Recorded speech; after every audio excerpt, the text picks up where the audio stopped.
Haig de dir que jo no he descobert l'origen de l'univers, però l'origen de l'univers tampoc m'ha descobert a mi. M'amago molt bé. Un bon dia em vaig llevar i vaig decidir trobar una resposta a la creació de l'univers. Vaig agafar uns quants llibres per documentar-me, llibres de poesia que m'inspiren molt i un còmic dels Barrufets per alenar la ment. Em vaig esbullar la ment i l'únic que recordo de profit és l'entrepà de llom amb formatge que vaig endrapar-me.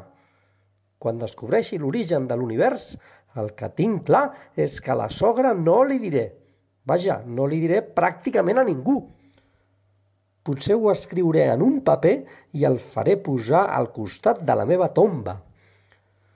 Jo sovint dic que trobaré totes les coses que he perdut al costat de la meva tomba, perquè cada cosa que perds és com morir una miqueta.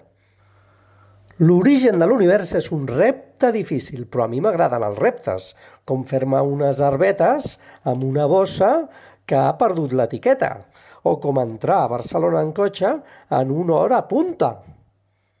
Tanmateix, si no descobreixo l'origen de l'univers, potser me'n vaig uns dies a Tahití a intentar trobar l'origen de la bona vida.